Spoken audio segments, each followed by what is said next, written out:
सादा जीवन उच्च विचार। सादा जीवन उच्च विचार ऋषि प्रणीत श्रेष्ठ मार्ग है, जिसकी महिमा का हर युग में गान किया जाता रहा है। हालांकि इसकी यथार्थ समझ समय के साथ ही विकसित होती है। जीवन की प्रारंभिक अवस्था में, जवानी में तड़क भड़क कुछ फैशनबाजी, महंगे शौक प्रायः जीवन के अंग रहते हैं, लेकिन समय के साथ जब सोच परिपक्व होती है, जीवन के तत्व का बोध होता है, तो समझ आता है कि बाहरी दिखावे, प्रभाव तथा प्रदर्शन में कोई सार तत्व नहीं है। हल्कापन, खालीपन व अशांति ही इनसे जुड़े हुए रहते हैं। जीवन का सार सरलता व सादगी में छिपा हुआ है, जो उच्च विचार से जुड़ा हुआ है। शांति सुकून के साथ रहते हुए जीवन में यदि कुछ सार्थक कार्य करना है, समाज की सेवा करनी है और आत्म लाभ अर्जित करना है, तो वह सादा जीवन उच्च विचार के आधार पर ही संभव होता है। अन्यथा मनुष्य की इच्छाओं, कामनाओं व महत्वाकांक्षाओं का कोई अंत नहीं। इसको पूरा करते करते जीवन का सर्वस्व भी झोंक दिया जाए तो भी पूरा नहीं पड़ता। सारा समय मनोयोग व जीवन की ऊर्जा उन्हीं में खप जाते हैं और कोई सार्थक कहा जाने योग्य कार्य ऐसे में संभव नहीं हो पाता। जीवन का अंत एक खालीपन, एक शून्यता तथा निरर्थकता के बोध के साथ होता है और बहुमूल्य मानव जीवन का ऐसा त्रासद अवसान एक दुर्घटना ही कही जाएगी। यह आज की नहीं, हर युग की कहानी रही है। इसीलिए जितने भी महान व्यक्ति, सफल इंसान हुए, जिन्होंने जीवन में कुछ सार्थक कार्य किए, समाज व मानवता के हित में बहुमूल्य योगदान दिए, वे सभी जीवन के एक निर्णायक मोड़ पर सरलता व सादगी भरे श्रेष्ठ जीवन की ओर मुड़े तथा सामान्य इंसान से महामानव, देव मानव की श्रेणी में गिने गए।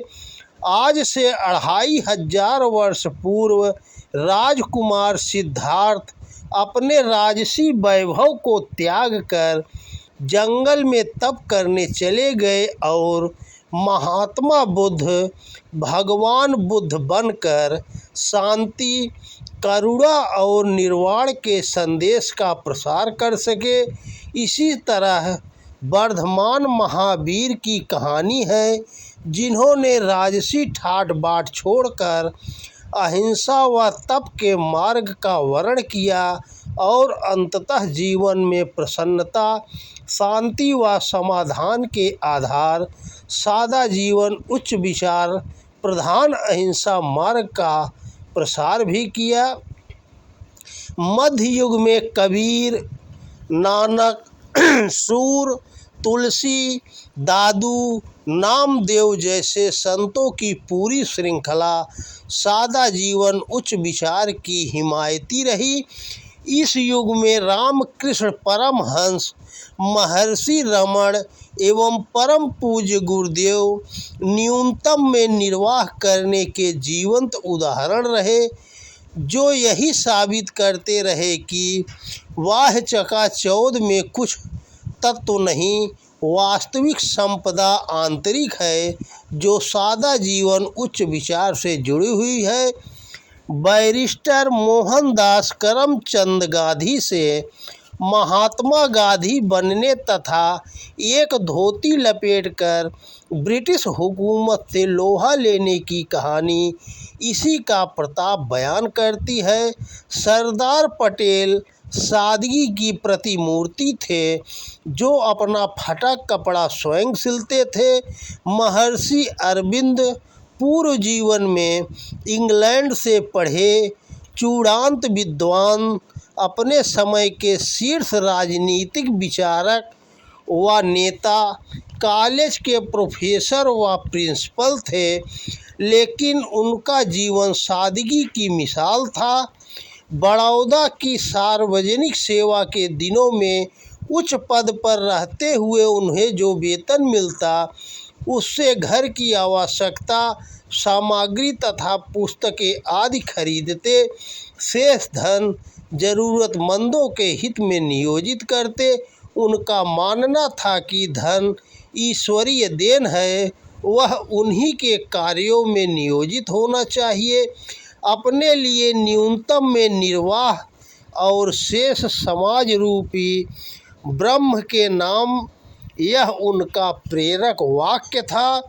अब्राहम लिंकन अमेरिका के राष्ट्रपति होते हुए भी सादा जीवन जीते थे, स्वयं अपना काम करते थे, उनके घर में कोई नौकर चाकर नहीं थे। अब्दुल कलाम आज़ाद इतने बड़े अंतरिक्ष वैज्ञानिक और भारत के राष्ट्रपति होते हुए भी सादा जीवन उच्च विचार का उदाहरण थे, और जब उन्होंने शरीर छोड़ा तो विरासत में कुछ जोड़े कपड़े, पुस्तकें व मेडल आदि ही उनके पास थे। अमेरिका के ही मनीषी संत ईसरसन व उनके शिष्य अमेरिका के आदर्श पुरुष थोरो न्यूनतम में निर्वाह से भरे सादा एवं श्रेष्ठ जीवन के हिमायती रहे। आज ऐसे हजारों विदेशी लोगों के उदाहरण मिलेंगे जो लाखों करोड़ों के पैकेज छोड़कर भारतीय संस्कृति को अपना रहे हैं। सुख भोग के चरम से असंतुष्ट ये लोग मन की शांति की खोज में विभिन्न आध्यात्मिक संगठनों से जुड़ रहे हैं। अखिल विश्व गायत्री परिवार में भी ऐसे लाखों करोड़ों परिजन परम पूज्य गुरुदेव वंदनीय माता जी के सूत्रों के अनुसार सादा जीवन उच्च विचार को अंगीकार कर रहे हैं और अपनी क्षमता व योग्यता के अनुरूप समाज की भाव भरी सेवा कर रहे हैं। अपनी आत्मकथा, हमारी वसीयत और विरासत में परम पूज्य गुरुदेव जीवन के निचोड़ को 3 सूत्रों में स्पष्ट करते हुए लिखते हैं। मातृवत परदारेषु परद्रव्येषु लोष्ठवत एवं आत्मवत सर्वभूतेषु। इसमें दूसरा सादा जीवन का ही सूत्र है, जिसके साथ उच्च विचार जुड़ने पर शेष 2 सूत्र संभव होते हैं, और फिर सादा जीवन का उच्च विचार से सीधा संबंध है। जहाँ सादगी होगी वहीं उच्च संभावनाएं साकार होंगी, तथा जहाँ उच्च विचार होंगे वहीं सादा जीवन संभव होगा। गुरुदेव के शब्दों में अनुमान गलत निकला कि ठाट भाट से रहने वालों को बड़ा आदमी समझा जाता है और गरीबी से गुजारा करने वाले उद्विग्न अभागे पिछड़े पाए जाते हैं। हमारे संबंध में यह बात कभी लागू नहीं हुई। आलस्य और योग्यतावश गरीबी अपनाई गई होती तो अवश्य वैसा होता, पर स्तर उपार्जन योग्य होते हुए भी यदि सादगी का हर पक्ष स्वेच्छापूर्वक अपनाया गया है तो उसमें सिद्धांतों का परिपालन ही परिलक्षित होता है। जो भी अतिथि आए, जिन भी मित्र संबंधियों को रहन सहन का पता चलता रहा, उनमें से किसी ने भी इसे दरिद्रता नहीं कहा, वरन ब्राह्मण परंपरा का निर्वाह ही माना।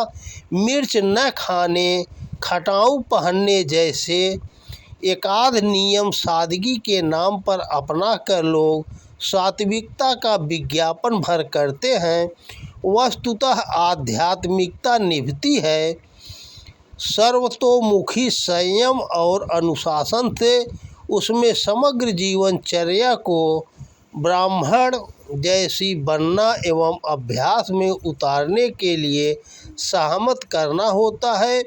यह लंबे समय की और क्रमिक साधना है।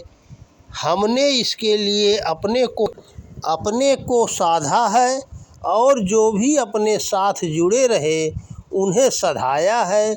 इस तरह सादा जीवन उच्च विचार वास्तव में आध्यात्म के व्यवहारिक स्वरूप का वह पहलू है जो आध्यात्मिकता के जीवन में समाविष्ट होने पर सहज रूप से अंग बनता है।